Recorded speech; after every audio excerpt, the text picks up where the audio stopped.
종교인 과세가 3년 전쯤부터 시작이 됐잖아요. 네. 제가 기획자정부 출입을 할 때 박재환 그때 당시 기획자정부 장관님 인터뷰할 기회가 있었는데 그거를 이제 질문지에 넣었죠. 아 이거 질문지 빼주셔야 된다. 종교인 과세는 너무 예민한 문제여서 근데 제가 뭐라 그랬냐면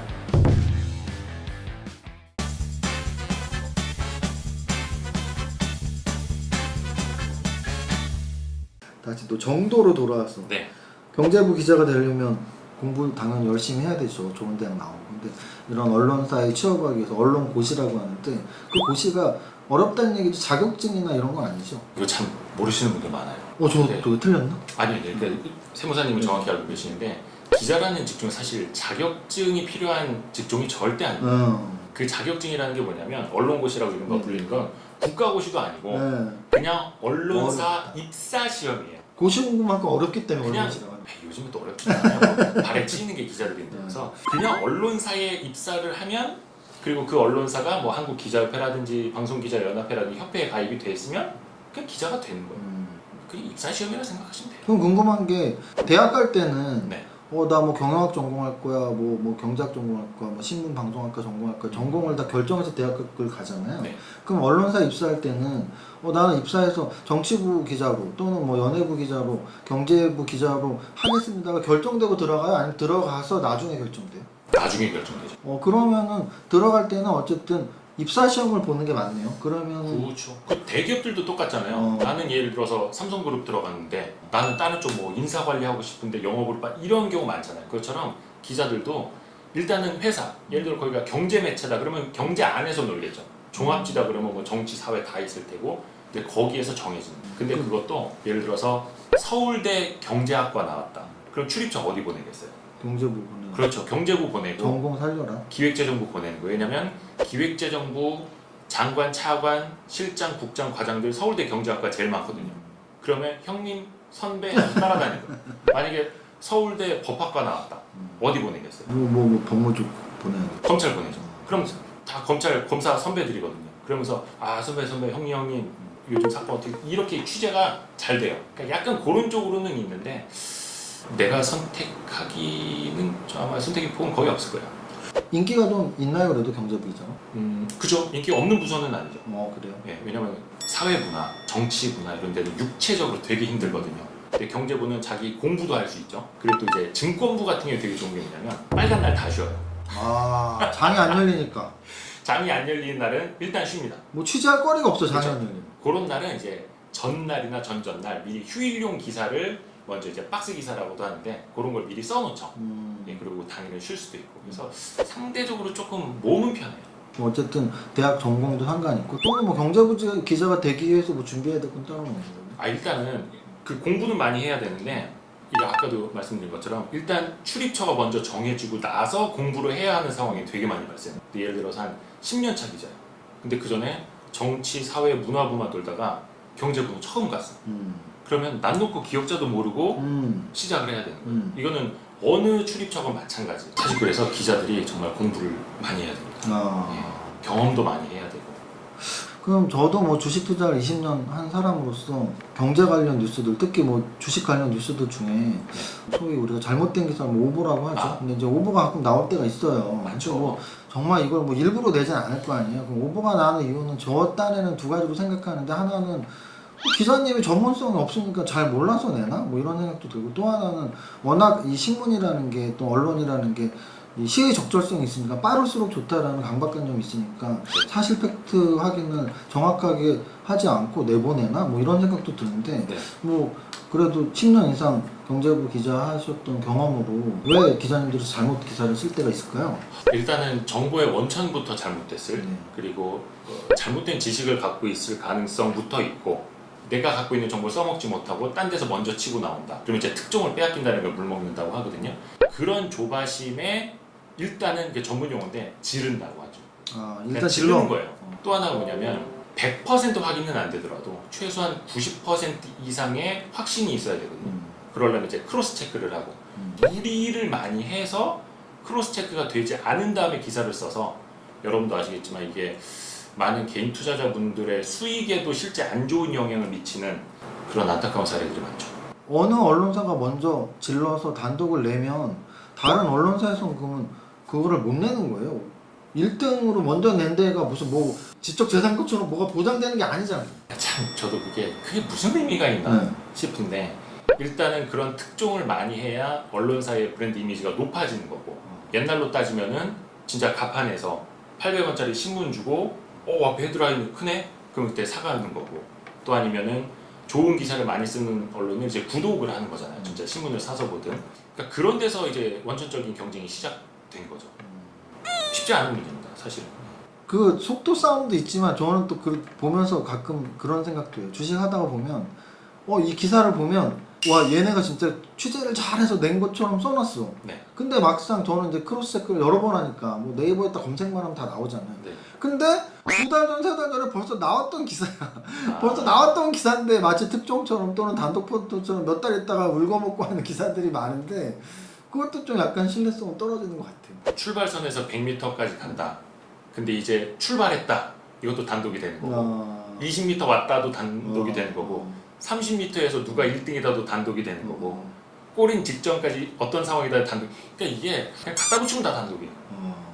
그런 말도 있어요. 기자들 사이에서 이제 앞에 이제 단독 하고 외신에서 익스클루시브 이렇게 달잖아요. 단독 보도 이꼬르 내 기사 좀 봐주세요 라는 뜻이다.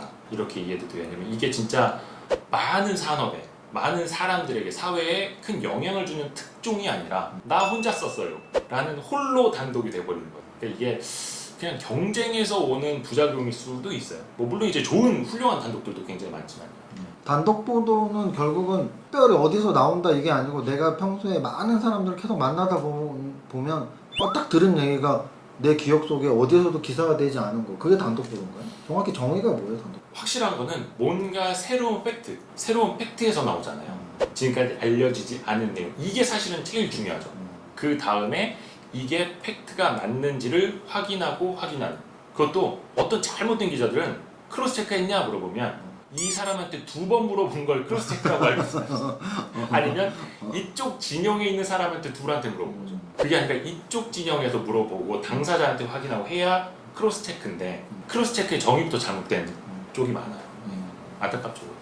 너무 부정적인 얘기만 많이 하죠. 그럼 기자님 실제로 기자 생활 하시면서 야 내가 이 기사는 진짜 남들보다 먼저 썼다 이런 거 기억나는 거 있나요? 지금도 고민을 하고 있는 게 내가 과연 기자로서 사회에 얼마나 기여를 했을까? 얼마나 좋은 부가가치를 창출했을까? 괜히 쓸데없는 노이즈만 만들고 사회 갈등만 부추기는 기자들, 언론들 많잖아요.